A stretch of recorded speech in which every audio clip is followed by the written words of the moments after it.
like it. You want a podcast like it? Podcast like it's 1999. Podcast like it. Just podcast like it. Podcast like it's 1999. Podcast like it. You want a podcast like it's 1999.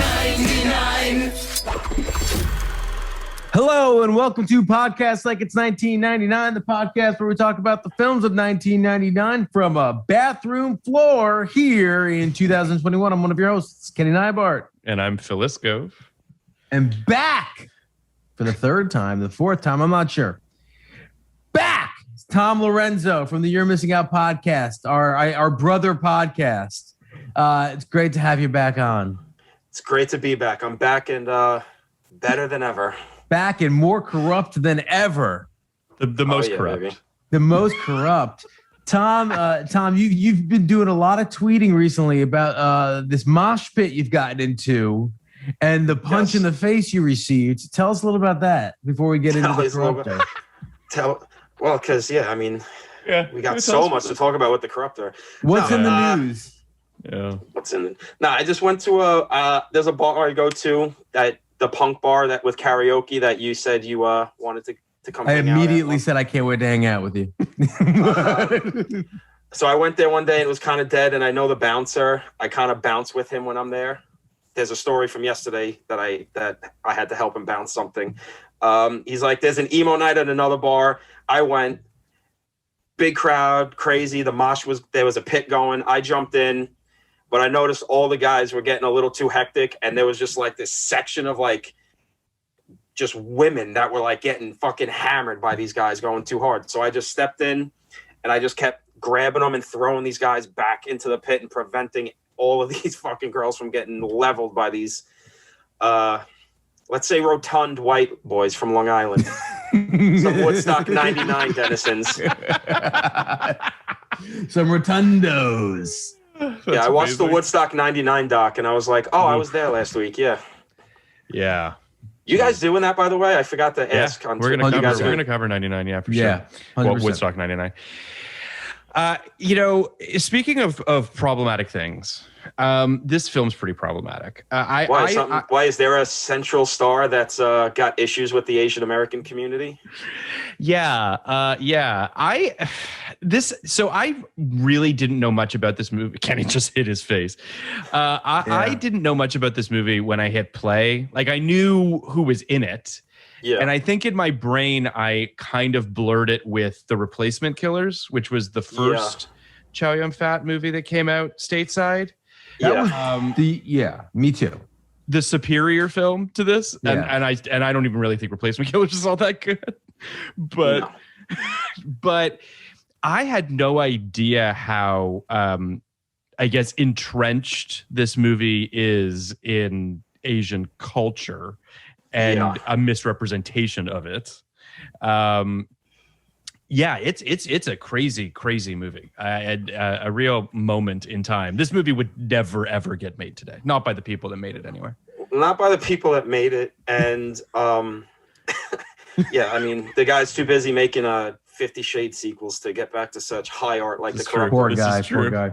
Yeah. The guy made Glengarry Glen Ross, one of my favorite movies.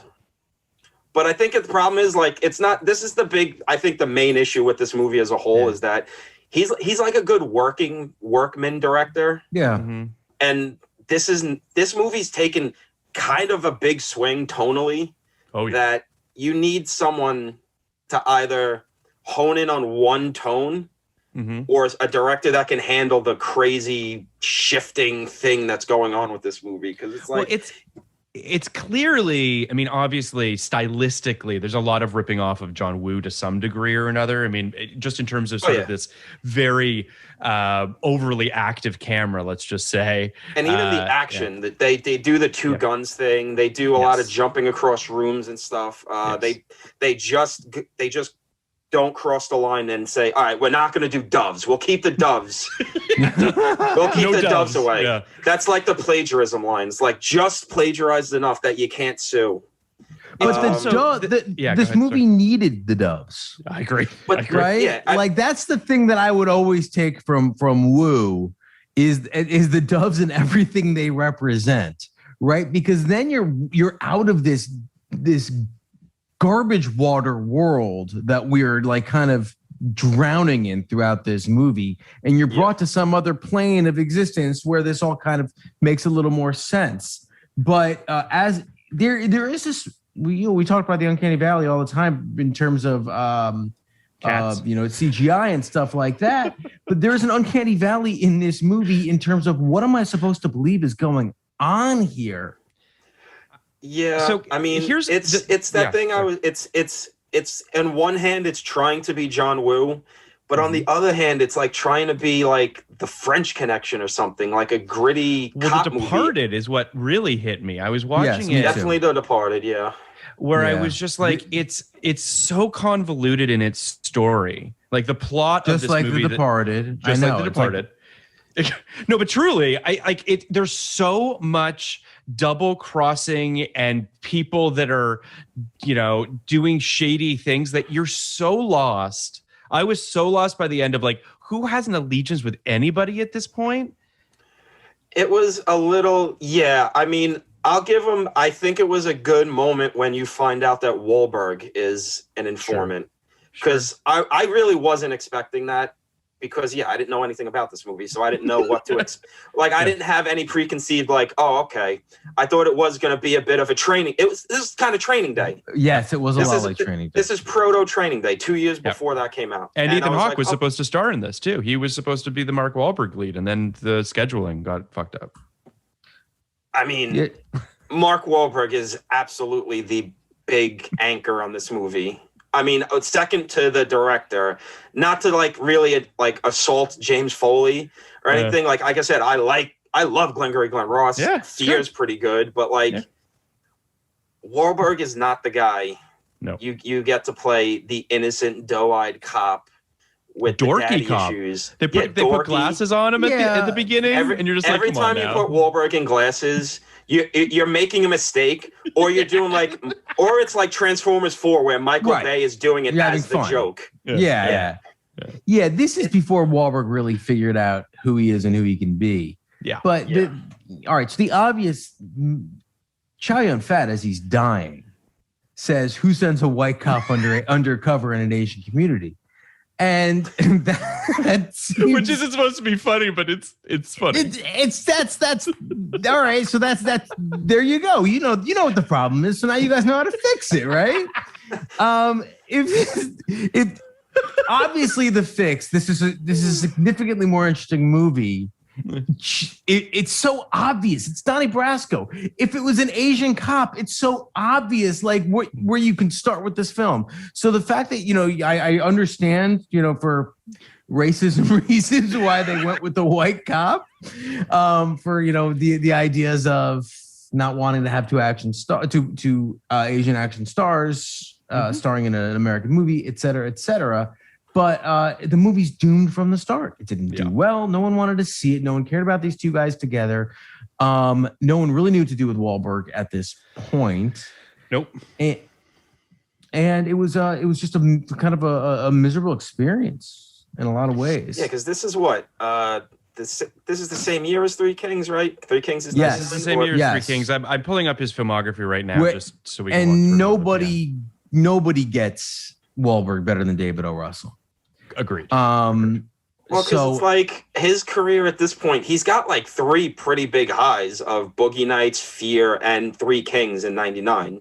Mm-hmm. Then he's also got shit like this, and he's in the Replacement Killers, right? Or no, the big hit is not shit. The Big Hit is good. I feel like when we did Three Kings, Kenny fought for Big Hit. We talk about the Big Hit comes up every once in a while. Like the Big Hit is fun and silly, and like might be, yeah. it's almost like a spoof. This is dead serious. This movie, but also sometimes not. Sometimes it's interesting though. Like Brian Cox doesn't think it's serious. This is true. Tom, you make a good point. Like he's got Fear, he's got Boogie Nights. The Big Hit was, by the way, a successful movie. The Corruptor, Three Kings are both in '99, and then he does The Perfect Storm in 2000, right? And this is when like him and his agents are like, we have a movie star. And he gets over his skis. He does Planet of the Apes. He does Rockstar. He does Truth About Charlie. And that's kind of when like, what a delectable triple feature. Where the wheels are just coming off the wagon, right? Then he does Italian Job, which gets him back on, you know, and sort of then it's Four Brothers and Invincible, Departed. Like then he's figured himself out. But there's this moment there, to your point, Kenny, about like this movie not understanding Wahlberg. Hollywood, and I would argue Wahlberg, doesn't really understand Wahlberg for a little while there, for like the better part of 3 years.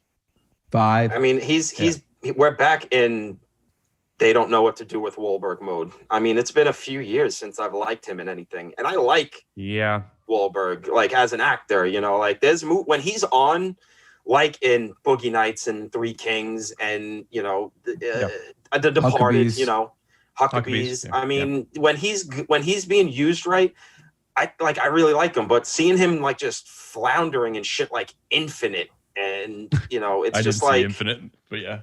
It's disappointing. What was the last? I mean, I liked the double feature that he did in 2016, the 2 Pete Berg movies, Deepwater Horizon and Patriots Day. I actually like those movies. I thought those were really good. Yeah, yeah. Like I thought those movies worked. Yeah, those are good. But that's the last time he's been good. Yeah. But to your point, like with not knowing Wahlberg, he's the worst thing in Patriots Day. He's good in Deepwater Horizon, but he's the only one in Patriots Day where you're like, oh, he's an actor. Like this feels like a docudrama thing, and then it's just him. Just like, why is he even here? Yeah, honestly, I'm looking too. That's literally the last time he's. Kenny, we talked a little bit about Wahlberg on Three Kings, but I don't know if we honed in on this question, and I'm curious as to your thoughts on it. Is there an actor that you can think of that is whose lane is maybe so specific and yet so lucrative? Like he's there's not a ton of range to Mark Wahlberg, and I'm not going to sit here and just rag on him, but do you know sort of what I'm getting at? Like it's very narrow. I disagree with you. But I don't disagree with you. I don't just disagree with your point about not a lot of range. I don't think there is a lot of range. I agree with that, but I think his character is very adaptable. To a lot of different genres, right? Like I think that he was the perfect guy for Ted. I think he's really good in Instant Family, which I watch with my kids, which makes no sense, but he works there. He works in Daddy's Home really well. The other guys, the other guys, he works really well. Pain and Gain, he works really well. And again, he's not too far outside of his, his guardrails. Mm-hmm. Interestingly enough, the times he's gone outside of the guardrails, I think he's been really good. Like I Heart Huckabees is one of his best performances. And I think I think you know that The Departed is one of my 3 least favorite movies. You love The Departed. But even after coming out of that movie, I said Wahlberg was the only part that I thought was any good.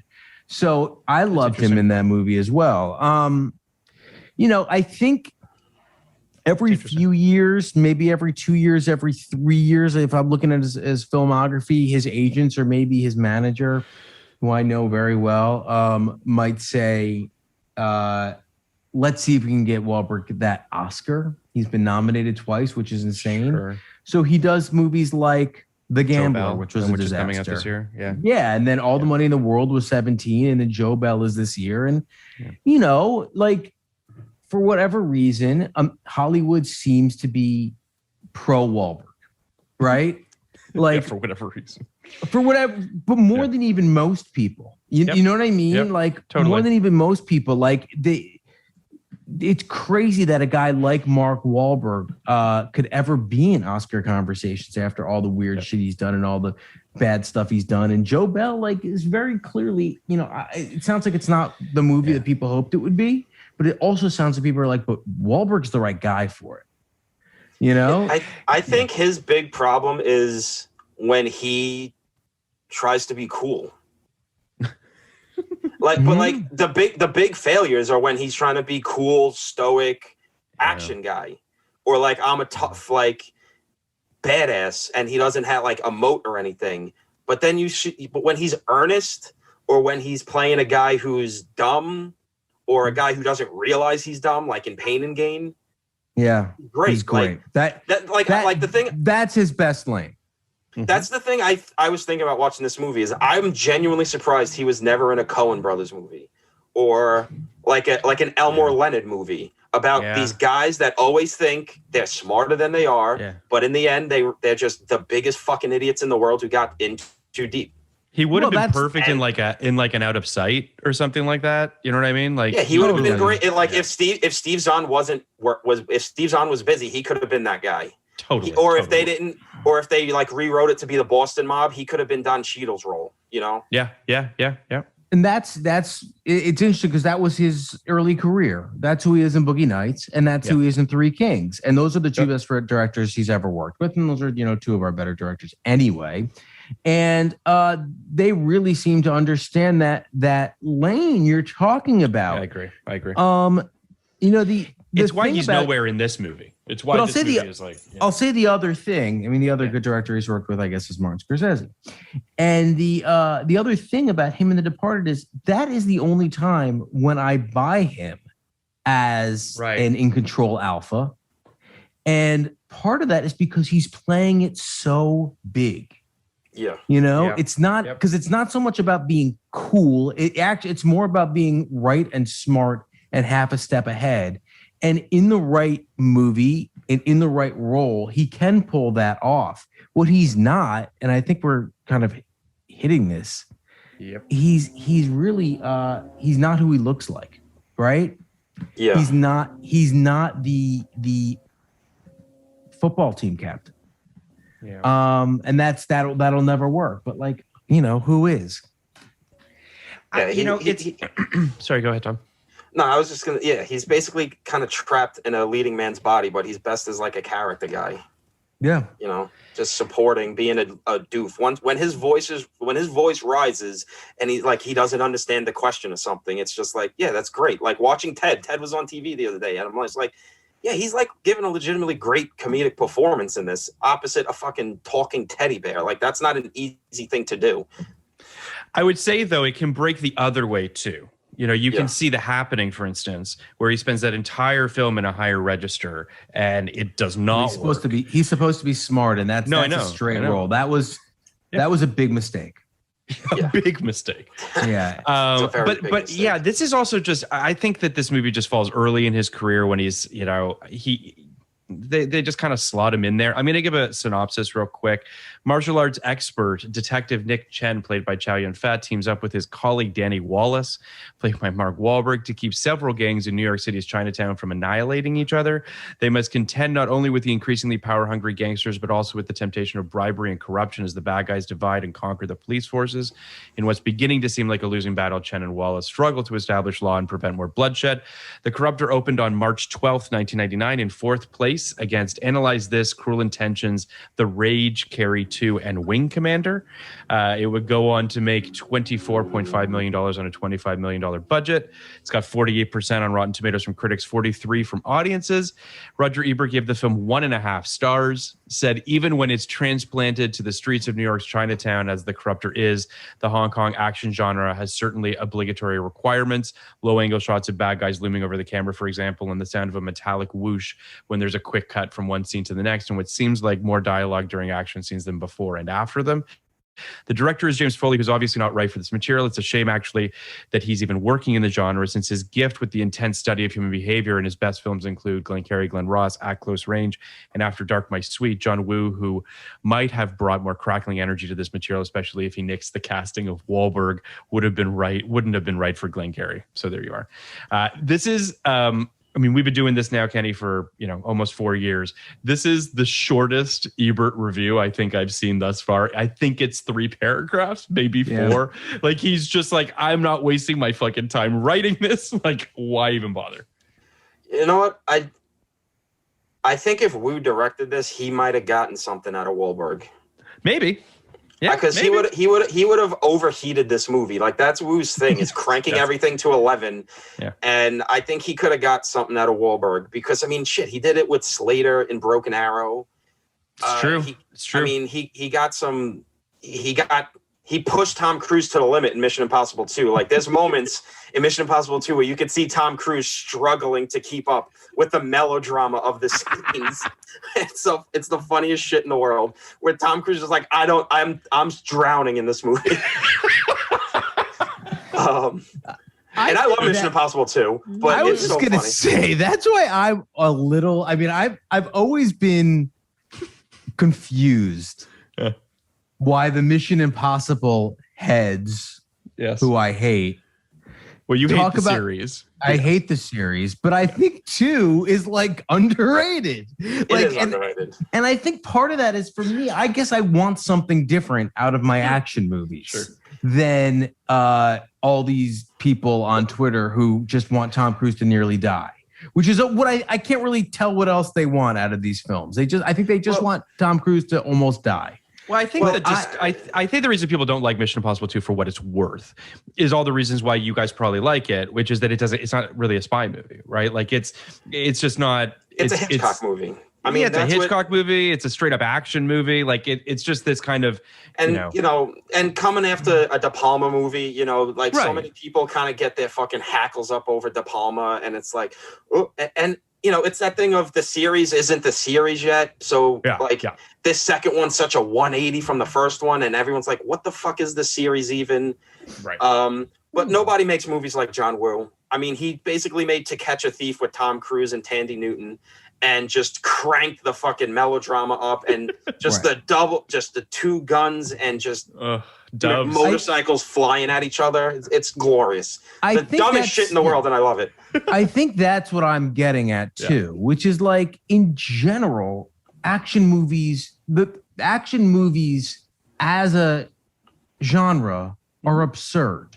Yeah. And I've said this to you that like what makes an action movie, Phil, it's if it's the kind of thing that would be reported in the news if it happened in real life, it's an action movie, right? And otherwise it's a drama.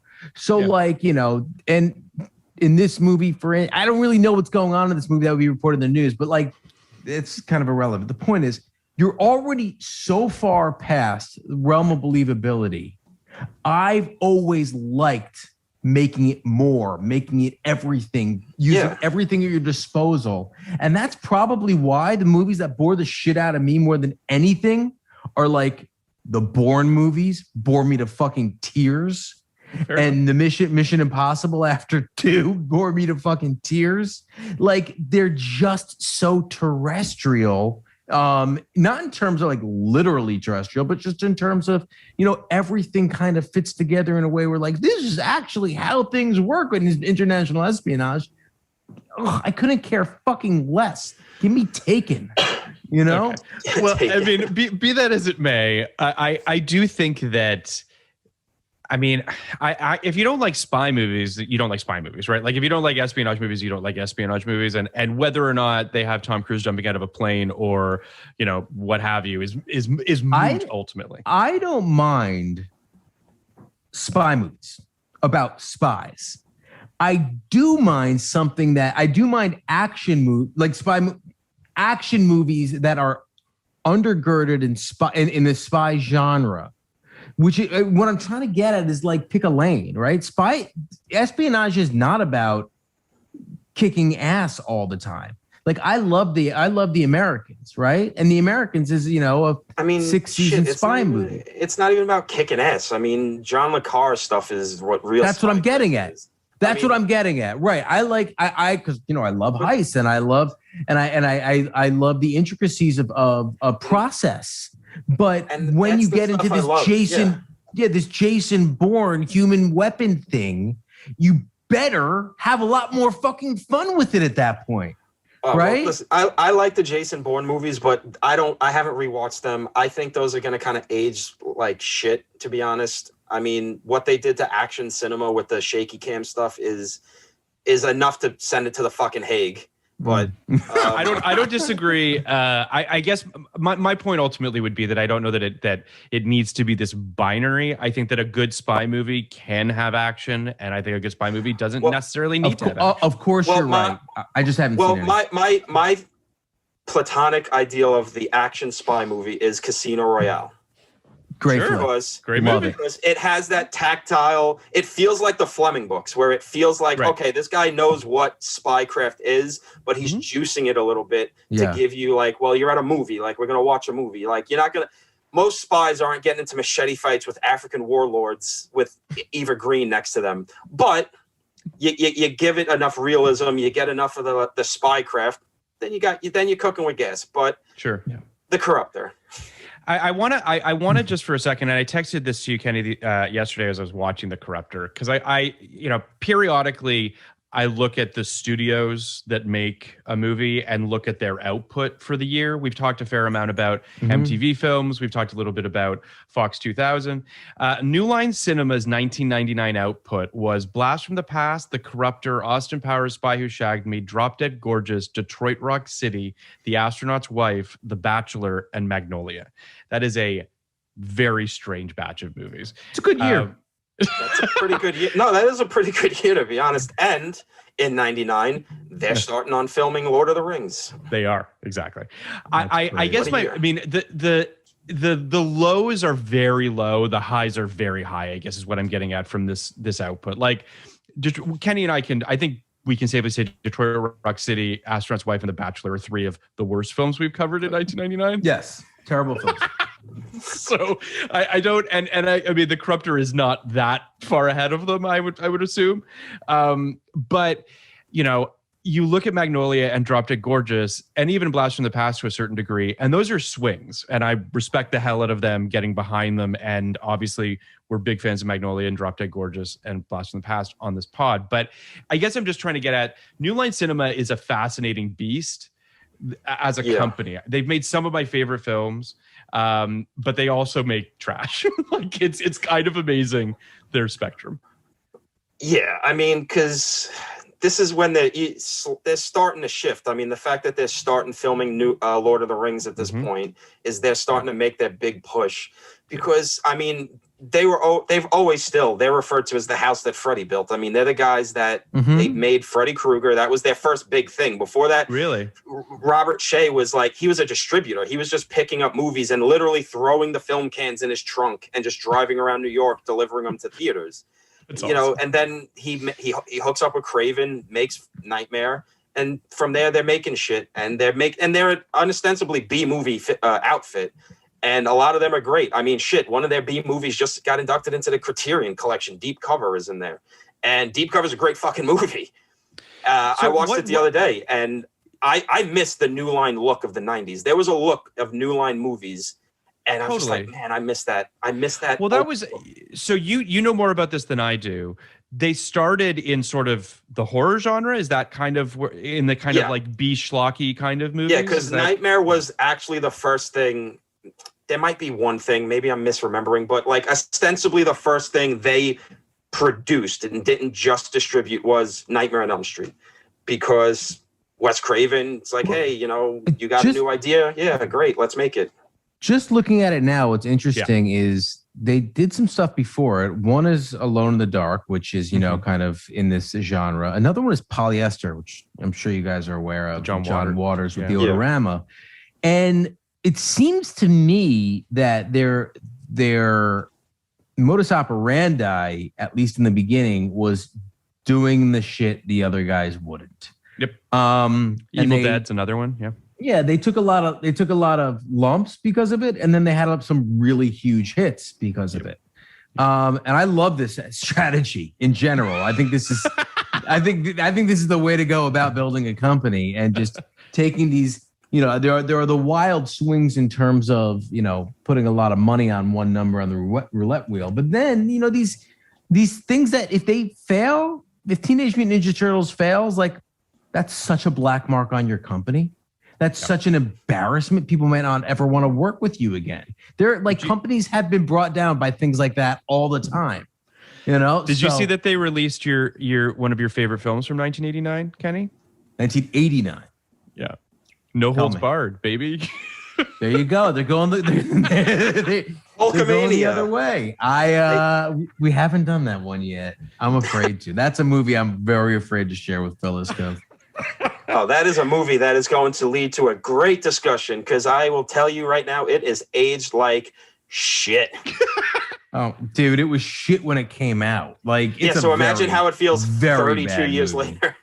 So what would you say? Because I'm skimming over their filmography, I guess, as a company. Is it like Dumb and Dumber was a big hit in '94? I feel like mid '90s is when they start to get, and I don't want to suggest that there's a illegitimacy to their earlier stuff, but you've got Seven in there. You've got, you've got sort of bona fides that are starting to materialize around that time. I think that's what happens to a lot of these B movie outfits when they start making money is they start reaching for the legitimacy. Mm-hmm. And I mean, Seven is definitely one of those things. I mean, Dumb and Dumber is not a strain for legitimacy. I mean, it's a great movie, right. But it's not, but yeah, they're starting to push and push. And because the great fucking demon Harvey Weinstein fucked up and didn't get the rights to Lord of the Rings, they ended up becoming a mini major, basically. Right. And because it's like, it feels like Austin Powers and Boogie Nights both in 97. Like Boogie Nights to me feels like that's a huge one, right? Like that's when I feel like one. Because Austin Powers, like you guys talked about it, I think, about how like it wasn't even that big. Yeah, it wasn't that big. The first one was not that big. No. It was all home video that saved that movie. So again, New Line made money off of it because they wouldn't have made a goddamn sequel if they didn't. Right. But Boogie Nights was definitely a big one. Getting all that Oscar play. I mean, they launched Fincher because the game is New Line also, right? It's Polygram actually. No, isn't it? Yeah. Well, but what's interesting too about New Line, not to get too nerdy, but like they were also one of the first companies to like go all in on special features on their DVDs. Like I felt like they went big time on that stuff.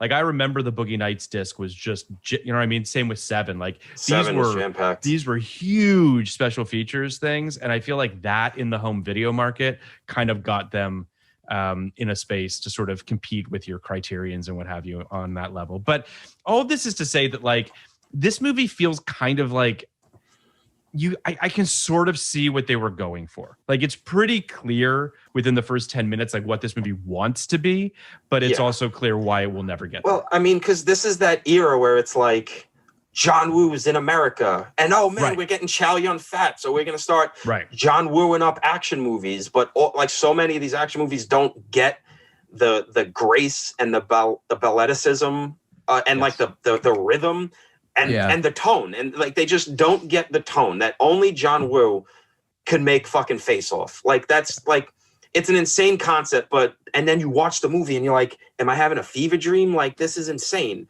but it works. Only because this fucking maniac, that's his thing. He's not copying someone.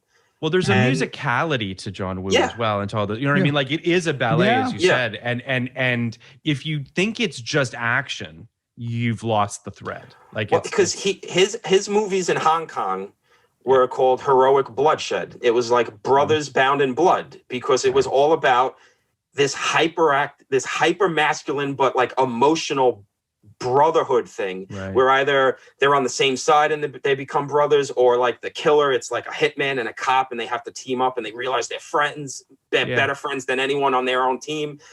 And that's kind of what this is trying to do, because in the end there's the betrayal, but then it's like, well, we actually like each other, and Chow Yun-Fat fucking dies to save Wahlberg, which is like in a Woo movie that would have been a big like moment. But it's kind of just like, wait, he's dead now? You're tapping into something that I think is interesting, which is sort of the theatricality of those films versus this film. And I wanted to kind of hone in on the violence in this film, which is this movie's really violent. And it's not violent in a way that is particularly, and I don't mean this to sound weird, but fun. Like there's a theatricality to the way that John Woo's violence plays out. Whereas this is like gritty and upsetting. Well, that's the thing I was saying. The tone is trying to be like John Woo and fucking kind of Fincher or like Friedkin or something.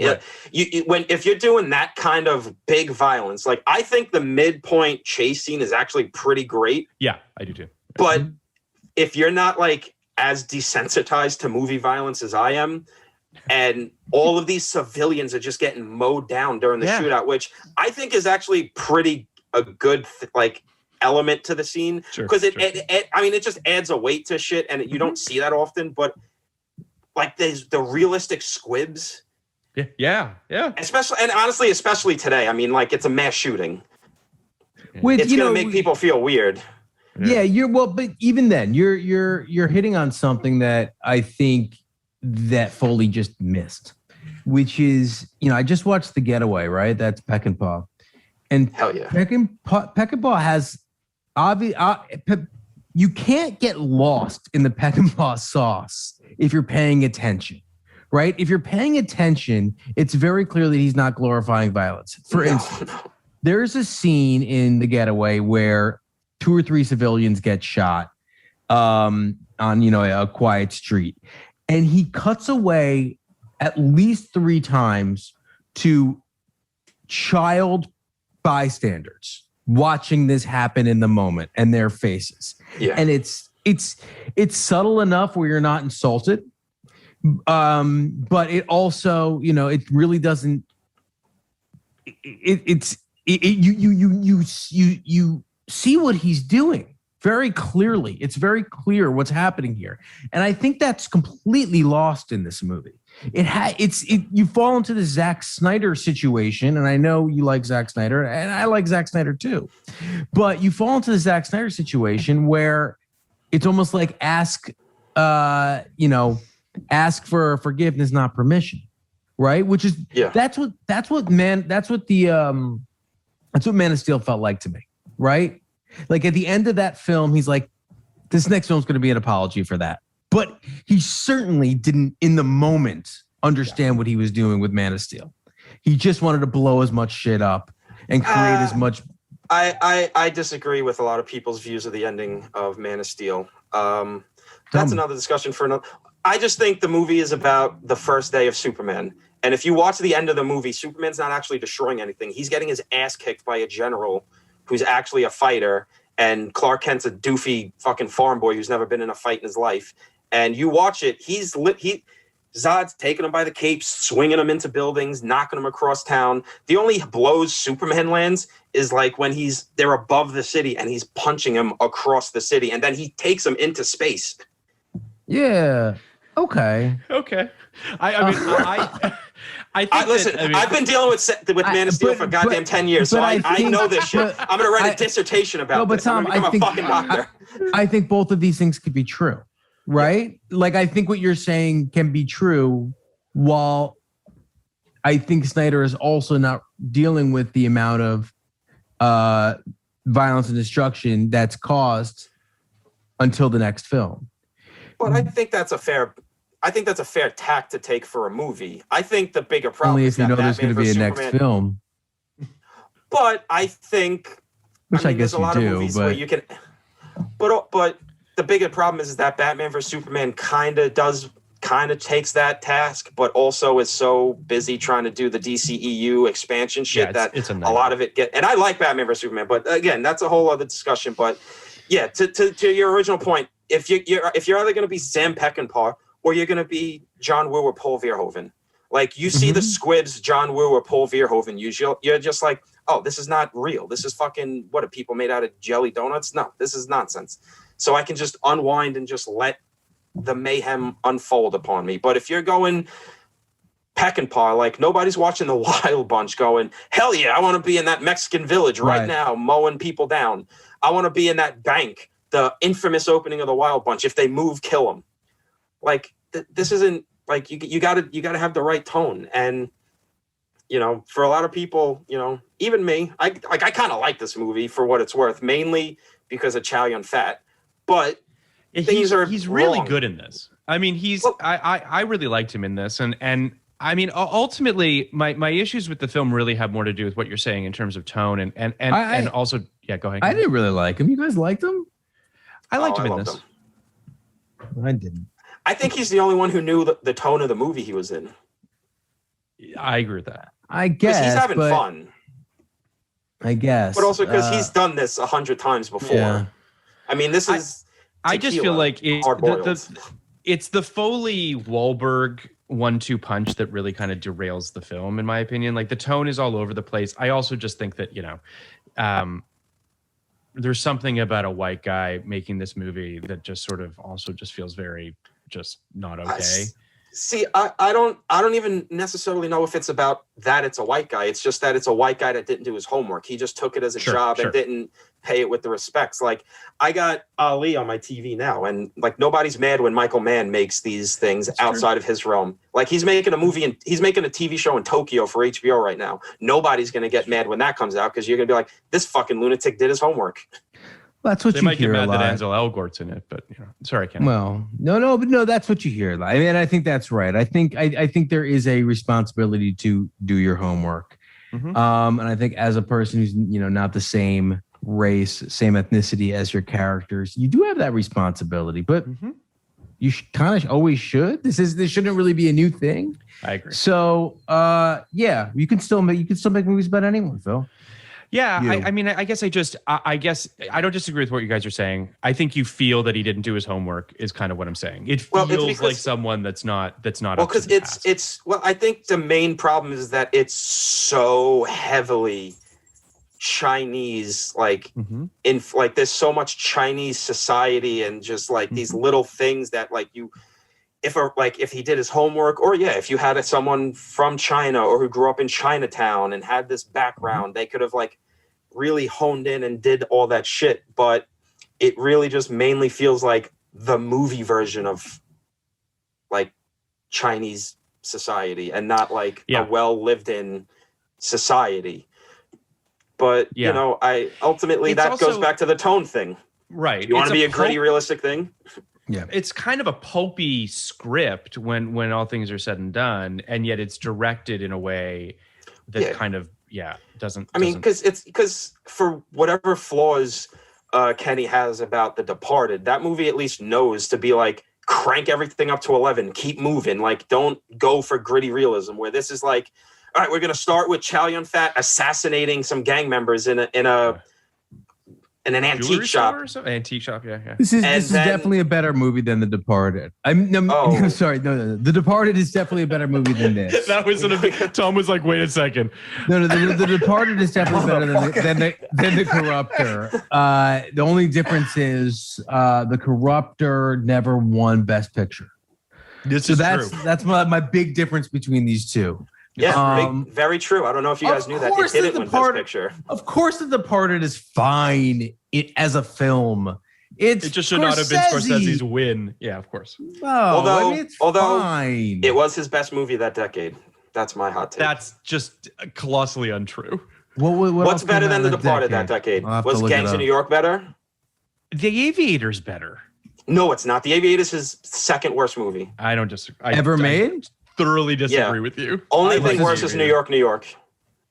Sure. Okay. I think The Aviator he's not the right guy to have done it. It should have been Michael Mann or Nolan. And Leo is embarrassingly bad in that movie. Listen, I'm not going to sit here and say that The Aviator is one of Scorsese's best films. That's not what I'm saying. I'm saying that in a decade of, I like Shutter Island. I think Hugo is interesting. You got the wrong decade for Hugo. He only this is a bad take, Tom. This take is cheating because he only made 3 movies in this decade. Oh, what were the 3 movies? You said them already. It's Gangs of New York, Aviator, and The Departed. So it was. If you want to say these are the best movie of the decade, even though it's the 3rd best, that's fine. But these aren't like top tier, top shelf Scorsese. Well, that's honestly his worst decade, in my opinion. It's his worst decade. He made nothing. I mean, in the subsequent decade, he made Shutter Island, he made Hugo, he made Wolf of Wall Street, Silence, and The Irishman. So. He it's just a bad decade of filmmaking. But here's the thing about The Departed in comparison to this film, which is kind of an unfair comparison. We're comparing James Foley to Martin Scorsese. But like the thing about The Departed is it owns its silliness. And I think, Kenny, your beef with it, and it was completely fair. is that it kind of doesn't make any sense. Like it's an illogical movie. My beef is definitely that it doesn't make any sense. Yeah. My other beef is it owns its silliness when it wants to own its silliness, and it's fucking serious when it wants to be dead serious when it wants to be dead serious, and that drives me fucking up the wall. This movie, however, does not own its absurdity when it comes to its story, like in terms of its plot, and that kind of drove me a little bit crazy. Yeah, I think one of the big things that fucks up the tone and like where it doesn't know what it's trying to do is this shit with the FBI agent. Yeah, where it's like it's adding this like crazy weight to like everything. I love that guy. Well, I love him. No, he's great. Paul Ben Victor. Yeah. No, I hear the Greek. You. Yeah, but it's just like, oh, we're coming for Chow Yun-fat, and you got one of my guys killed, and now we're gonna go for Chow Yun-fat, but oh no, Mark, you're an IA guy. You better tell me when you're gonna tell him you're undercover. I want to see his face. It's like, come on, like this is too much. This is a fucking stupid movie. You're adding way too much like geopolitical weight to this fucking thing. Which is I agree. Can we talk for a second about Brian Cox in this and his? Do you think he remembers he's in this movie? No. Here's a question, Kenny. It's interesting how long Brian Cox has looked 70. Yes. Do you think Brian Cox remembers being in this film more or less than The Minus Man? Yeah, I think this one more because I didn't even remember he was in The Minus Man until you just said it, and I think we just did that. Brian, it's so interesting to me the way Brian Cox just kind of got lost in Hollywood for about 20 years, and also was willing to do anything that was presented to him. And I think he always did a great job. He does a great job in this. But you know what? I think he's north of 75 now. Finally found his signature role. That's so crazy and weird. Crazy. It's awesome though. He's so good. It's this performance and this role or this storyline between him and Mark Wahlberg, it kind of reminded me a little bit of him in 25th Hour. Yeah, me too. Which is a vastly superior film. I love that movie and I love him in it. What are your thoughts on 25th Hour, Tom? I couldn't tell if you were. Oh no, I love 25th Hour. Yeah, no. There's something very sort of.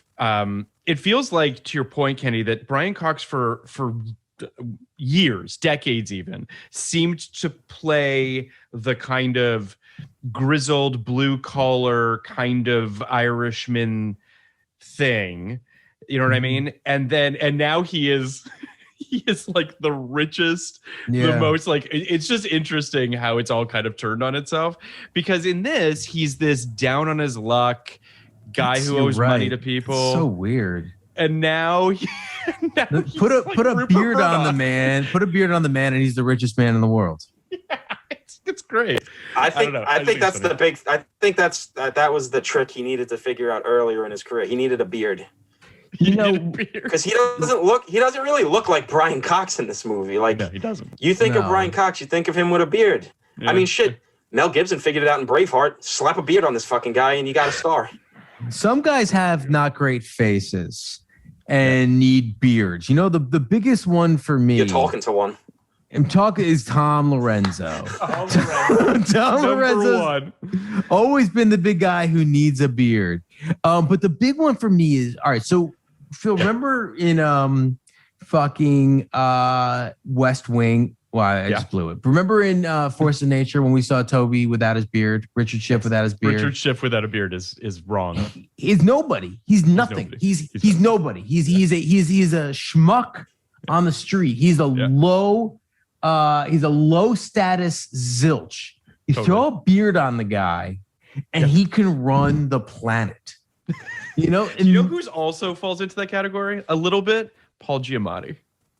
Much more authoritative with a beard, right? Yeah. Who's worse with a beard aside from Michael Phelps? Who's worse with a beard? Good question. Oh boy, I don't know. You know who doesn't look great with a beard? Who rocks a beard when he's losing his mind? Is Jim Carrey. Better without a beard. Yeah, but definitely better. Oh yeah, he looks like a guy that's really gonna be a bother like 2 a.m. in New York City. That's right. Yeah, Has Wahlberg rocked a beard? Yeah, Perfect Storm. Oh, of course, sure. of course. Yeah. What's it? Isn't he? The He has other one in Peter Berg Hucklebees. movie. No. Hucklebees, I think he's got a beard, doesn't he? What's this fucking soldier movie with Peter Berg? Not Oh, God, Lone, yes. Lone Survivor. Lone Survivor. I love that movie, and yeah, I forgot the name because I'm a dummy. But yeah, Lone Survivor. He's got one. I love. I'm looking at his Perfect Storm beard right now. So beard. Wahlberg clearly can't grow a beard, and I love that It's about patchy. him. I love that he's got that patchy beard. You know, Yeah. Clooney looks fucking great in a beard too. He's got a good beard in that movie, too. Yeah. There's a lot of beards in Perfect Storm. It's mostly beards. Clooney, good-looking guy. Who knew? Who knew? Fine without the beard too. You know who doesn't look good with a beard? Damon. Yeah. No, I agree with you on that. Watching these trailers for Stillwater, Yeah. I'm like, this looks like an SNL sketch. Like What about same with last Duel. He looks fucking ridiculous. That's a funny beard. I like that looking. I told you I liked. Oh no, David looks ridiculous. I like Affleck's You're beard. talking about Affleck beard. The other guy with the beard that I think I like, that I think is not a great beard look is who the fuck was I gonna say? I can't remember, but I'm sure it was interesting. I'm sure it was great. I want to talk for a second. DiCaprio don't love him with a beard. He doesn't look good with a beard. Although No. Revenant, he didn't look terrible with that kind of weird, scraggly, crazy beard. Didn't look terrible. Yeah, he doesn't. Look Hardy's a terrible. good beard guy. Sure. You know who's good? Denzel's. I like with a beard. Denzel's got a good beard. You know, Will Smith Denzel's more of a doesn't look great with a beard. Goatee guy. These are goatee guys you're talking about. No, but like if you see him in Virtuosity or like Safe House when he's playing like I haven't shaved in 2 years because I'm undercover or I'm in jail. He's got. Does Denzel have a beard in Training Day? He's got a goat in Training Day. He's got a goat. You know, actually, goat. Kenny, the answer to your question Oh God, of who he looks worse, good with the. He looks good with a goatee. the person who Nobody looks better. worse with a beard, and it's usually because it's a fake beard, is Tom Cruise. Yeah. Because Tom Cruise does not have authority with a beard. Can he grow a beard like that? I don't know. Brad Pitt might look better with a beard. Yes. Oh, he looks But, he looks great with a goat in Killing Them Softly. Sure. You want to know, man? Google Cruise with a beard. He could look real good with a beard. Really? Yeah. Hold on a second. Sometimes he really can pull it off. I kind of like the look. Stop it. Really? Oh, you know what? You're right. Last Samurai's a good beard. Yeah. Yeah, I Not take bad, it back. yeah. You're right. Yeah. He can. Yeah, I guess you're right. Who knew? But I don't think he. I'm just pulling up this pic where he looks like a fucking psychopath. That's full Scientological. Yeah, that's too Yeah. much. That's I'm gonna eat your kidneys. I guess you're right. Yeah. He's not bad with a beard. I take it back. Cruise with a beard. Who knew?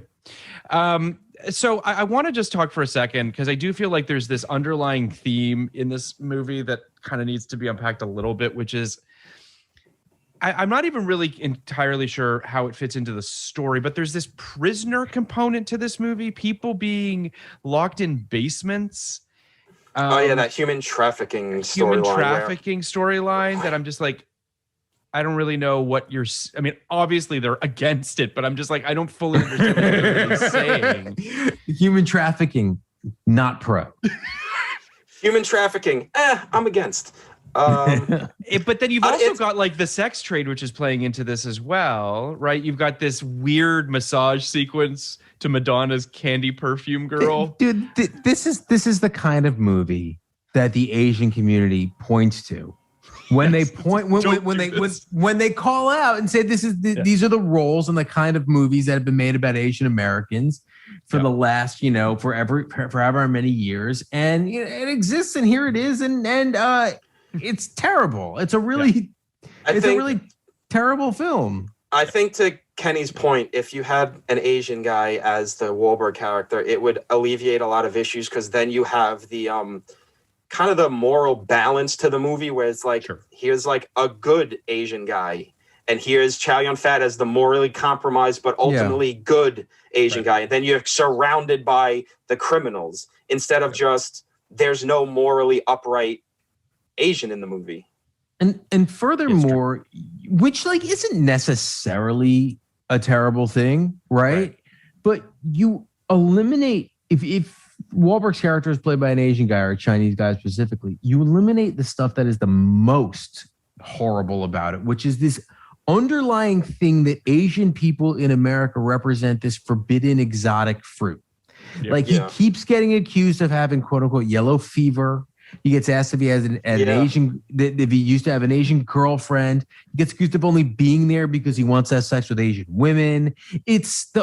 Because their women are so hot and their hands are so small. And it's all these things that otherizes Asian Americans mostly in a way that to me kind of overpowers anything else they're doing in this movie. It's totally unnecessary. It feels like the movie's trying to get ahead of the criticisms. Yes. And try to make jokes about it. And it's like, oh yeah, because you think us all as Chinese guys got tiny dicks. It's like, okay, I mean, yeah. Then you end the movie with like you said, why did they send a white guy undercover in Chinatown?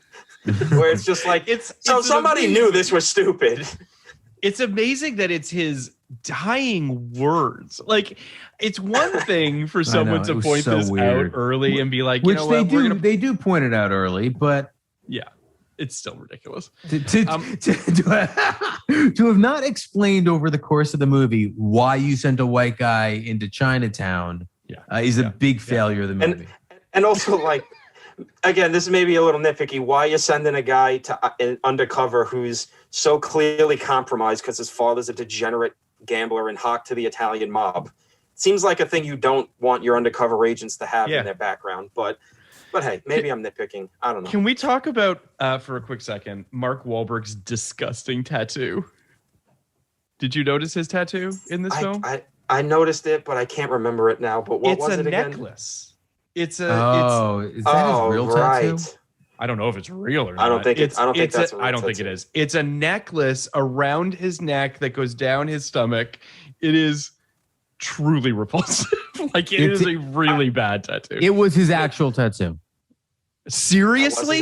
Yes. It was his actual tattoo, and I think he's since had it removed. But yes, it's a real tattoo.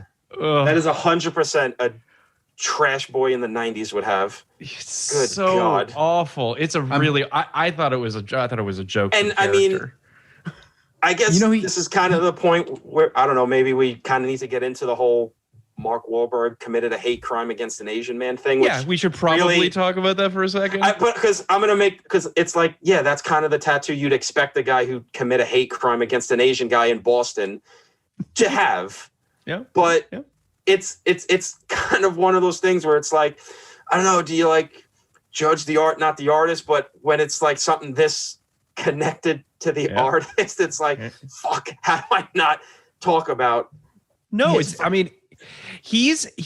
and by he I mean Mark Wahlberg has really sort of tried to deal with his sins in some form or another. He's become quite religious over the last 5 to 7 years or so, maybe longer. Forever. I mean, he was it was well known. He went to church every Sunday and was very religious. Okay. You've seen that schedule of his that's been posted online, his daily routine where he wakes up at 4, prays for 2 hours. it's like okay. I mean, I don't know. I mean, I guess he's trying to atone for his sins, I guess. But then he also did that kind of skeezy thing of trying to get the arrest expunged from his record, where it's like, I mean, dude, you're not going to fucking apply for work at McDonald's, and the fact that you're a felon's going to affect your life. Just own it. Just fucking own it. Yeah, totally. What were you say, Kenny? Look, I'm a little compromised when it comes to Wahlberg, obviously. So I can't. Oh yeah. I can't do. Oh yeah. I can't talk. I don't. I don't feel like I could talk all that freely about it, not because I know anything else, but because look, I know him and I respect him. He was a good boss and a good guy in a weird situation. It was fucking horrible. Obviously, it was horrible. And having someone like that, he's not in my life in any capacity now and hasn't been for about 15 years. But having someone like that, and kind of see who he is in real life, it's real hard for me to even marry those two things in my head.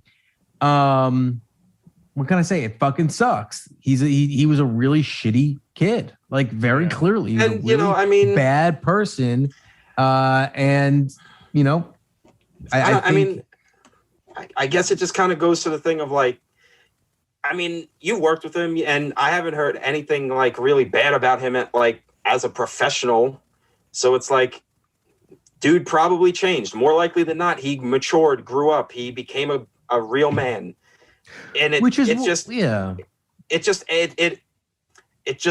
does just add maybe you should have a little more self-awareness not to like jump into projects like this with your history. But it was 99. I mean, nobody was really talking about that shit. There wasn't Twitter that was going to blast him out of the water every time he did it. But totally should have been. I totally agree that he should have been a little more aware when it came to a role like this. I also think, he's kind of avoided any social repercussions or career repercussions because this has always been out there.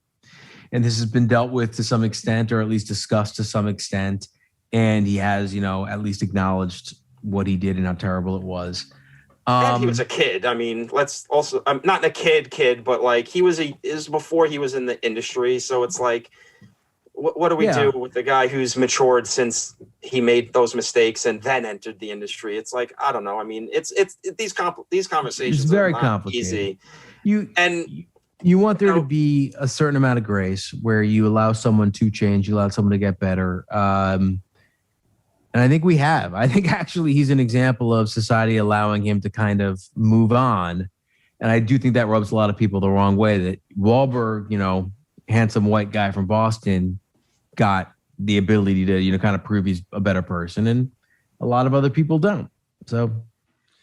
Yeah, I mean, and I think I agree with what you guys are both saying, that this is at a time in his career and a time as a person where he, had not sort of perhaps figured out who he was and the type of person he wanted to be, and in terms of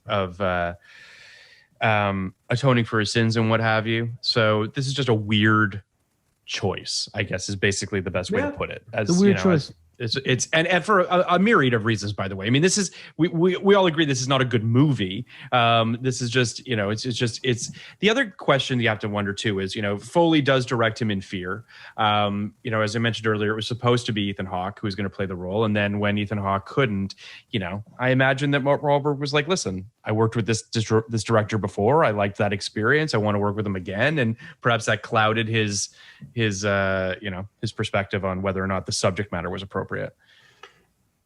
And honestly, it just looking at that New Line slate for 99, it honestly just probably felt like this movie was kind of a forgotten sort of like. It is. Well, we're making it. Doesn't exist. But just like even in the making of it, just like, yeah, we'll make it. We got Chow Yun-fat. That should probably be enough to get people going in an overestimation of America's, John Woo Chow Yun-fat fever, because. Sure.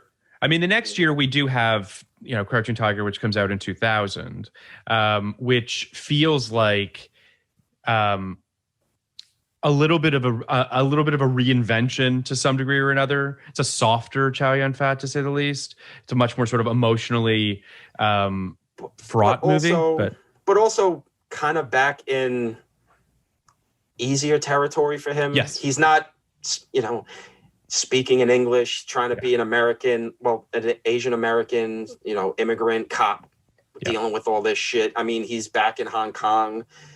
It's ostensibly a Hong Kong movie that somehow fucking exploded in the box office. And then he's he's going back to doing nonsense like Bulletproof Monk.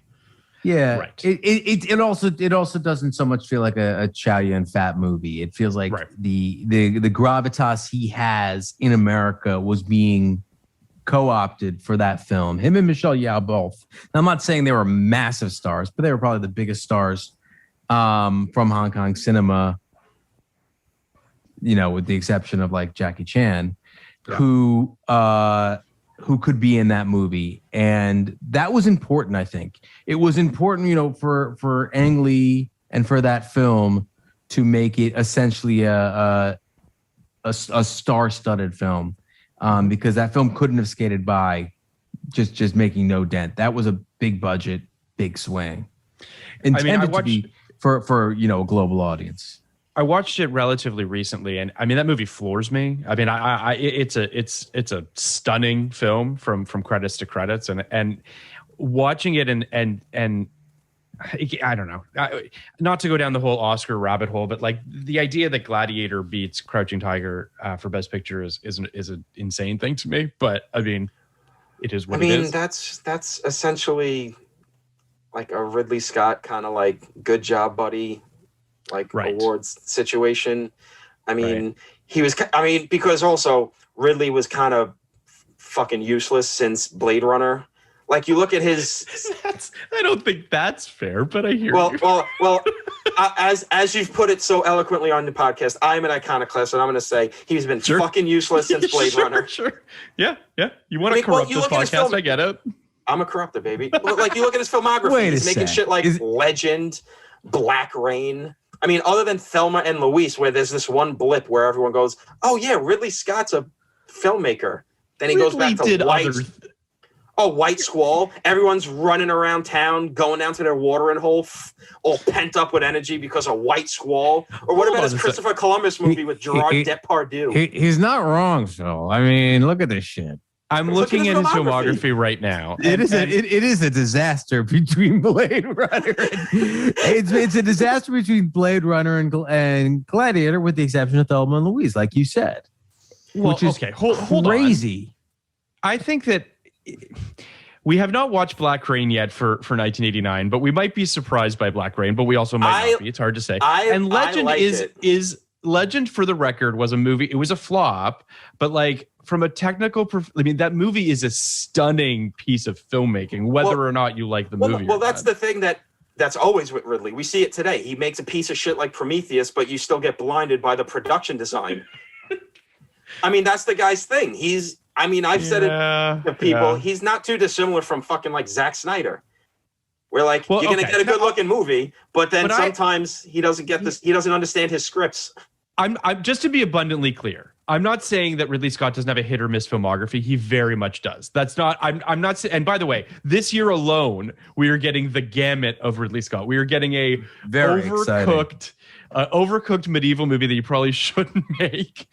And a straight up like campy Gucci biopic. Like it's just, I mean, great. I don't have a problem with Ridley Scott, but I also think that like, I think The Martian's a lot better than it got kind of, I love The made Martian. fun of it. I like The Martian. The whole comedy nomination for Golden Globes is unfortunately weirdly going to be one of the things that's remembered for. That is so weird. I think The Martian's great and exactly the kind of movie that I want people to see and champion.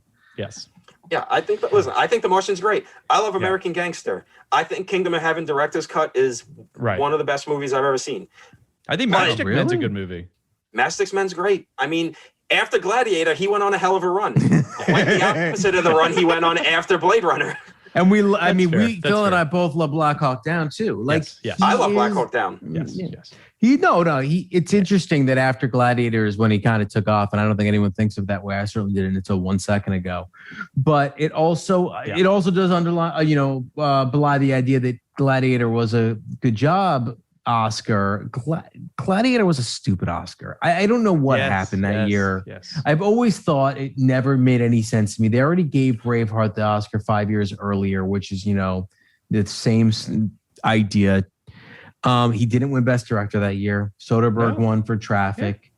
I'm won Picture or Crouching Tiger. No, I mean, I think Traffic sucks too, but I think Crouching Tiger is the movie that, I think Ang Lee's gotten robbed a bunch of times, but I think Crouching Tiger is the movie that really kind of matters from that year. I just don't think America was ready for a foreign language movie to win. I mean, we just had one last year. I mean, and then you got Brokeback 2, where it's like America. That one pisses me off because that's my favorite Ang Lee movie. I love that fucking movie. It's a great movie. And even in 2006, when I was a dopey little high school kid who, it has to be said, in high school you use the derogatory F word for gays. It's just like you're just spouting off oxygen. And I was still pissed off about it. I was like, what the fuck? This is the best movie of the year. What are you doing? Look, come on. Well, we haven't really talked about Brokeback much, but I was, for whatever reason, my family went to Telluride 2 years to the film festival. Mm-hmm. And I was embarrassed to walk into that theater and with my parents and didn't want to like even be involved and walked out fucking sobbing. And I think that movie did have a much bigger impact on the culture at large than people give it credit for. Yeah. I mean, I know it had a big impact within the industry and, you know, the kind of opening this space up, but a lot of people saw it and were able to understand homosexual relationships in a way I don't think people got before seeing that film. Different, I mean, in different ways. Homosexual relationships in film have always kind of been urban, right? Urban or these sneaky suburban stories that are kind of like embarrassing, but this really opened up the world to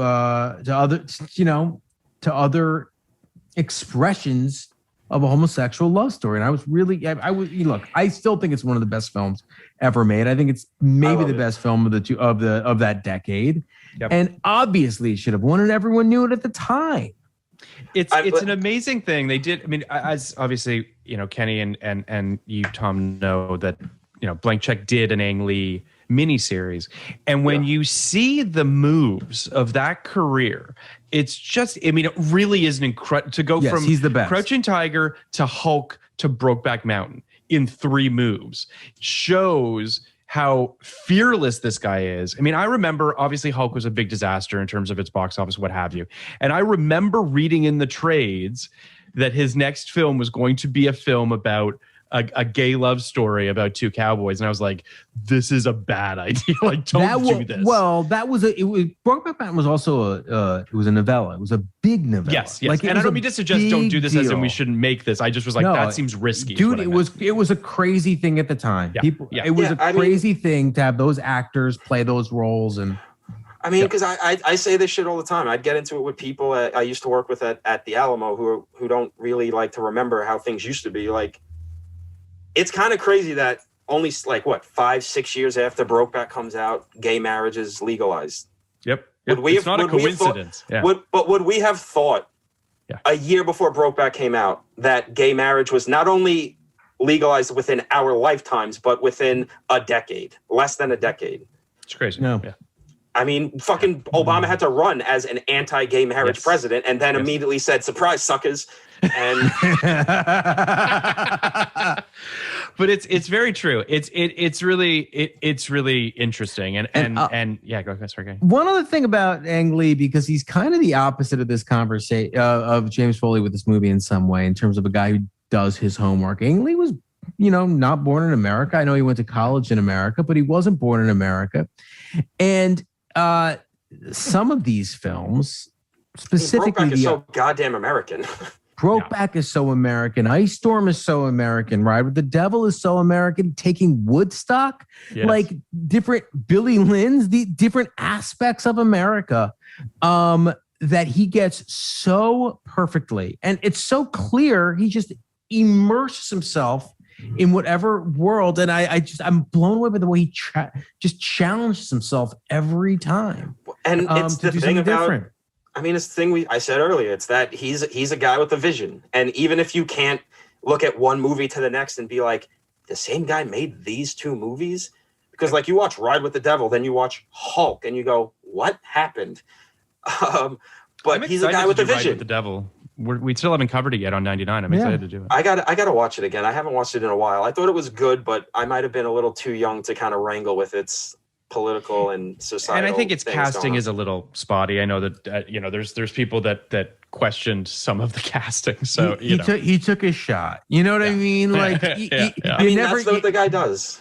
You never know if it's going to be Lady Gaga or Jewel. But I want my only thing with Ang is I want him to get out of the technical fucking hole he's found himself in with I'm going to do frame rate. Yeah. It's like, no, it looks awful. Stop. I'll say this. I saw Gemini Man in high frame rate 3D. It's not a good movie. I'm not riding for it.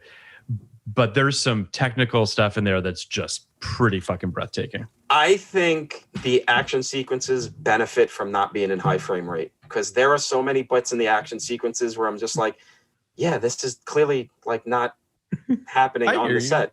Yeah. It's my thing with high frame rate is you don't have to do it. Nolan figured out the trick. It's IMAX cameras, bigger, clearer, like you want it to be, but it still looks like film. It's not like you're hanging out at a Best Buy all day. I don't know. That's just me. I hear that. Do we want to rate this movie? I don't know. Kenny? Yeah. So I watched this yesterday. I didn't like it very much. But I also was like, I couldn't decide if it was, I mean, I was kind of bored. I wouldn't recommend this film necessarily, but I was kind of like, is this like below 50 or above 50? I kind of was on the fence about it. I kind of was in the sort of low 50s. This conversation has dropped it down. I'm in sort of the low 40s now. I think I'm at like a 42.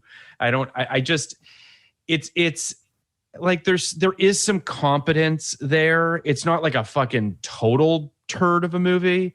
You know what I mean? There is some, I actually do like some of the cinematography in it. I think some of it looks actually kind of cool at times.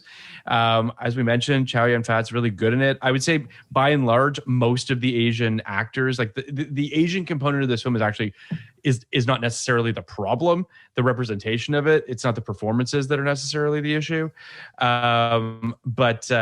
You know, so yeah, I'm at like a 42. Where are you at, Kenny? I'm a little lower. I mean, what I said was this is an ugly looking, too loud, too reliant on gunplay movie. Sure. I thought it was the worst of the 80s and the worst of the 90s. It's just it just took the stuff from 80s action and 90s action that I don't like and didn't have any of the stuff I do like. Look, I had it at 25 before this. I'm not going to really go up or down. I don't think this conversation made me like it anymore, but I certainly don't like it any less. Sure. I'm going to stick it at 25. It is what it is. You know, it's funny you talk about the 80s, 90s thing. Well, I forgot to say, but watching this movie, it felt like the precursor to those fucking Steven Seagal Acts with a Rapper movies. Mm-hmm. Yeah. Because I don't know why. Exit the way wounds? some of the... Yeah, but like some of the shots... Yeah. Some of the shots, the way they shoot like the coverage of the city with rap music, I'm like, why rap music? This is the Hong Kong Chinese community. Why are you fucking playing? But yeah, I mean, there's a lot of like fisheye wide angle lens stuff too. Like like he fucking watched Belly or some shit. Yeah, but that's what it feels like. It's like he misrepresented the crime world he was dealing with. It's like, no, you're not dealing with black gangs. This is Asians. You do know Chow Yun-fat is Asian, correct? Yeah.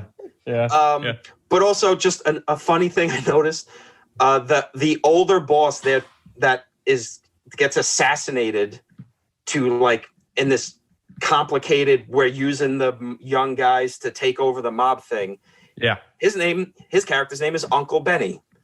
That guy was in Lethal Weapon 4 the year before playing a triad gang member named Uncle Benny. What a fucking hole to find yourself in America. That's incredible. I'm only playing triad gangsters named Uncle Benny from here forth. Oh, that's fantastic. Which kind of again goes to the thing of Hollywood fucks up Asian representation. You keep naming this one guy Uncle Benny. Not the best look. Then he just shoots himself in the head. Gotta get his. That's pretty baller. It's pretty baller. Yeah. You're not gonna kill me. Fuck you. Just shoots himself. What's your rating on this, Tom? My rating did go down a little bit, but my level for recommendation, I go a little higher than you guys. I go 65 or above is my recommendation line. I grade like papers, like I said. Yeah, okay, fair enough. I was beforehand like, this is good. Chow Yun-fat's great. I like some of the action, like that chase scene in the middle is actually really great. I also really like the murky morality of the movie. Like I kind of like it's making this point of like Chow Yun-fat's the more honorable guy because he's upfront with who he is, and Mark Wahlberg's kind of the fink who's like pretending to be a good guy. Yeah. Also kind of like making the point of like most cop policing is just politics and just trying to rise up in the ranks. That's all Mark's trying to do. He's trying to get promoted. Sure. It's a good scene with his dad when he talks about that sort of duplicity and that duality. Yeah. So I kind of like that murkiness to it, which a lot of cop movies don't really get into. But yeah, this conversation knocked it down for me. So I'm going to go just to the recommendation line of 65. All right. So I'd say if you like Chow Yun-fat, if you like semi-competent, like pulp crime movies, this is not the worst one you could watch. Should put that on the poster. Semi-competent. This is not the worst one you could watch. This is not the worst one you could watch. No. Incredible. Well, Tom, always a pleasure having you here. I look forward to before we go, we have to play a game. Oh yes, Phil. you have to play. Yeah, of course. My apologies. Yes. All right. As our listeners know, Tom hosts the You're Missing Out podcast with Mike Natale. I looked it up and then I lost. Oh, and I got it. Okay. And Phil and I are both going on for the second season after their very successful first season, which yielded a really great video you should watch. Has some really good audio. Yeah. A really good audio bite from one of their guests. The dulcet tones of Kenny Neibart. That's right. I sound so smart in that. It's crazy. And we're both going on. So Phil already mentioned he's going on for All About Eve, and I wanted Phil to guess what I'm going on for. So Phil, I'm going to go ahead and I'm going to read them off to you. Please. Okay, great. The films that entered into the National Film Registry in 1990, the second year. So it was Phil's choice, All About Eve, All Quiet on the Western Front, bringing up Baby Dodsworth. You'll have to tell me about Dodsworth, Tom. Duck Soup, Fantasia, The Freshman, The Godfather, The Great Train Robbery, Harlan County, USA, How Green Was My Valley, It's a Wonderful Life, Killer of Sheep, Love Me Tonight, Meshes of the Afternoon, Ninotchka, Primary, Raging Bull, Rebel Without a Cause, Red River, The River, Sullivan's Travels, Top Hat, Treasure Sierra Madre, and A Woman Under the Influence. Phil, what movie do you think I'm doing? And Tom, before the episode, told Phil that you would make a lot of money if you had bet on Kenny doing this film. Okay, so like my gut is going in sort of what is the most sort of the least Kenny movie on this list. And I chose this movie. Okay. Because it's a Kenny movie. Oh. Tom may just not may not have realized. No. Okay, so I'll say it's a Kenny movie that on its face you don't think is a Kenny movie. Well, okay. So here's the thing. As our listeners know, Kenny contains multitudes. Okay. And by that I mean that Kenny can love Kenny does love wrestling and Kenny loves Bob Fosse. These are two things that he loves dearly, and they're very different things. Two of the pillars of my personality. Sure. I'm gonna guess Top Hat. Wow, Phil. Boom. Got it. Out of 25 choices, I guess 24 minus yours. That's amazing. I went dancing. As I said to Mike Natale, I'm a dance writer. I write on Step Up. And if anybody is experienced in the world of dance, it's me. So I thought it was appropriate for me to break down the dance. And meanwhile, I'm also like hounding Clay Keller to let me on his dance movie draft for right? It'll happen.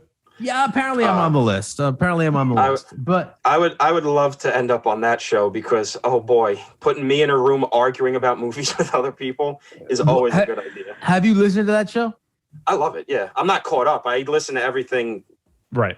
But you and Mike should go on. You should. Well, I wonder what you guys would do. Was going to be my question. Have you thought about it? Yeah. I can't believe you got Top Hat. I'm so impressed. No, I haven't really thought of it. I'm sure fucking Mike's thought about it. But I think all the Disney shit's been covered by now. Because he's a Disney boy. I mean, I'm open to shit, man. I'm open to just being like, yeah, let's do this. I'll do my homework and I'll argue. Put me in a room with any of these guys and it'll be an argument for the ages. We should find one of your enemies. I'm sure we can. Oh my God, it'd be great. You and like Carrie Corrigan just going on and yelling at each other. Hey, I'm ready to throw down. Yeah. Haven't been blocked by anyone since our last recording. So there you go. That's something. That's progress. I've only been punched in the face in person. Yeah, the day's still young. I can't wait to hear your episode on Top Hat, Kenny. Yeah, likewise. Yours and All About Eve. I know Emily Vanderwerf is going on for It's a Wonderful Life. Have you done that yet? No, she's busy, and she's got a surgery coming up, so she doesn't want to overload too much. So it's going to be a September, October, sort of whatever, when we figure all that out. But fall 2021. That's great, because she is the best. I think like obsessed with that movie. I think she it's loves like that movie. her favorite favorite movie. So it's like her North Star. Yeah, I'm really looking forward to it. I love that movie. Every time I cry. I actually had never seen that film until 2 Christmases ago. I was home in Toronto and it was playing at a rep theater, and I went to see it. Oh, that's cool. And it was obviously great to see it on the big screen. That movie's kind of crazy. Great movie, but kind of crazy. You don't realize how dark it is, and you always forget how dark and hard it goes, and then you're like, oh shit, this movie's fucking got some balls. And then it's got it's serious magic realism going on. You're just it starts and the stars talking to each other. It's a weird movie. But then it's also 2 hours until Clarence shows up. Yeah, it's great. It doesn't. It does, for whatever reason. You're right, obviously, but it doesn't feel like magic realism. It feels appropriate. It feels appropriate for the time and the Christmas setting. I can't wait to talk about that movie. That movie is a movie that I call the movies that shouldn't work. It's like the best movie that shouldn't work, because you describe it like you say, oh, the stars are talking. There's this little doughy guy is an angel. You spend 2 hours in this gritty neo-realistic misery fest about how capitalism sucks. Then you're in a hellscape. Yeah. I don't know if you guys watched the Netflix series, The Movies That Made Us. Have you watched these by any chance? Haven't gotten to it. No, I know the series, but there's only 6 episodes, and it's basically just, big movies from our childhood, from the 80s and 90s and what have you.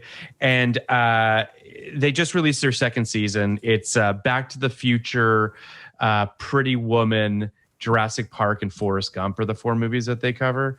Never heard of them. Yeah, I know. And I bring this up because I feel like Back to the Future is another one that shouldn't work. That's a movie that shouldn't work, and yet it only works because it only works because it has a perfect script.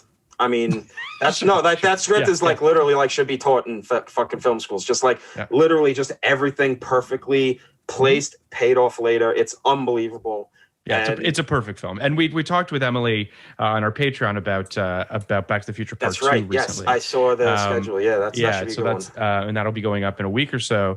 But yeah, it's that series is fascinating. But Back to the Future is one of those movies that goes on the list of this should absolutely not work. So many a mom who wants to fuck her son.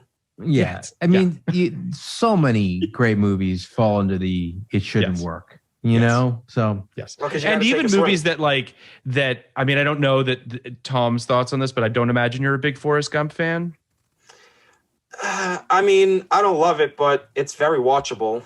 Right, I just don't. I feel similarly. Exactly where I sit. but that's another what a movie surprise that also feels like. And watching last night, I would just watch the episode about it, and it's one of those films that decades of development, a script in a box, people fighting for it, finally gets made. But then Zemeckis and Hanks both have to basically punt all of their upfront money into the back end. And it's just one of those movies that's it's a weird movie to go all in on and could have easily gone the other way and it would have been a disaster. But instead it's a beloved movie. But anyway, Tom, thank you so much for coming on. I love talking this to you podcast guys. with us. I always corrupt this podcast. That's what I do. And I look forward to finding another action movie. There are still a few left. Well, listen, I'm always here to talk about action movies, but I'm the horror movie guy. You got to get me on for horror stuff. Well, this is actually, I want to ask you this, Kenny, because I know Kenny's been trying to get me to watch more horror movies, to quote unquote be brave, like Rollin says, and watch more horror. Brave. Watch more horror movies. There are some deep cut horror films in 99. I was doing a little bit of digging, some sequels and what have you. Candyman 3, I believe, was a 99 film. Oh, boy. Really? Yeah. I have not seen any of the Candyman films. I don't know You're right. thoughts on the Candyman films. Well, I've only seen the first one. I hear the second one's actually pretty good. Bill Condon directed it. Whoa. Wow. No, that was one of his early movies. So I have it. I'm going to watch it before the new one comes out. But the first Candyman, depending on my mood, it's either the first or second best horror movie of the 90s. Wow. Okay. It's an I think movie. Candyman's fantastic too. What's your other one? Scream. Okay. Sure. Good. Well, I mean, yes, of course, Scream, yes, but Scream almost isn't a horror movie to me. Like, no, I know what you mean. I mean, it is, of course, but yeah, in terms of just like the pure shit, Candyman's pretty fantastic.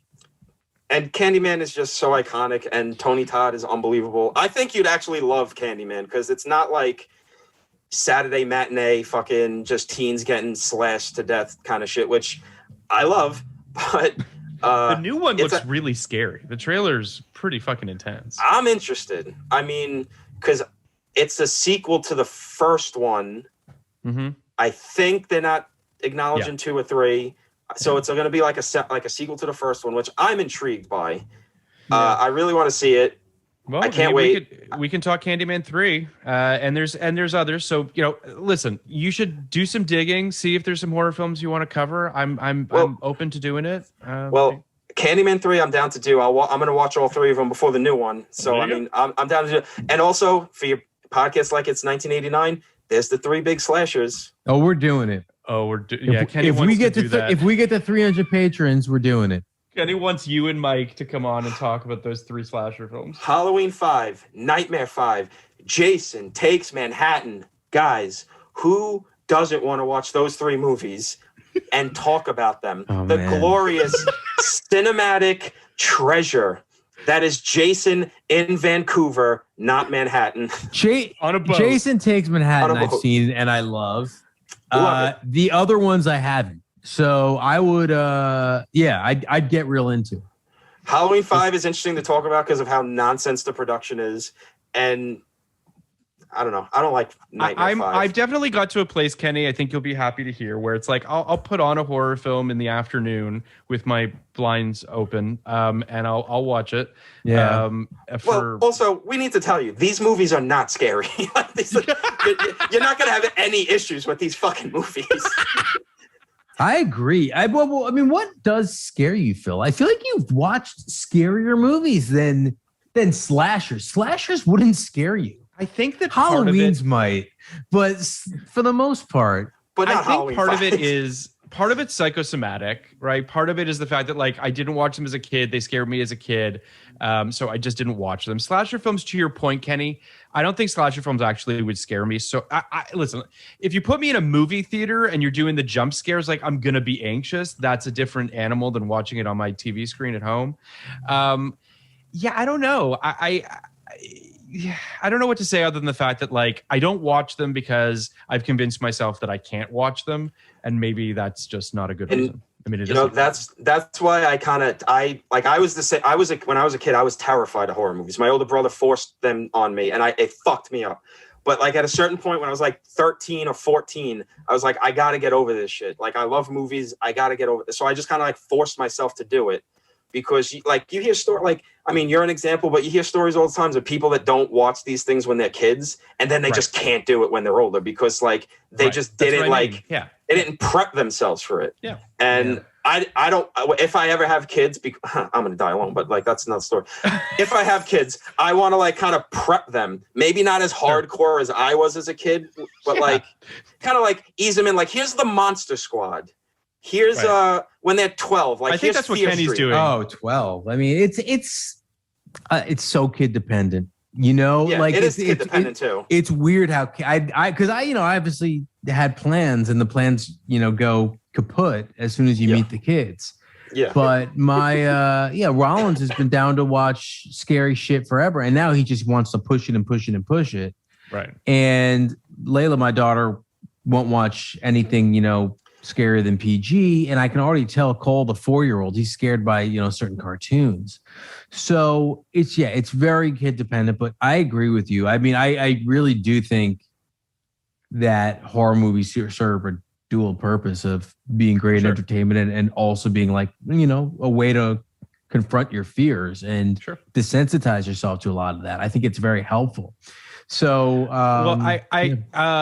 I think if you're down for it, Kenny, maybe we do Candyman 3 to try to get it out before the Candyman movie comes out at the end of August. I gotta watch 1 and 2 again then, but I will.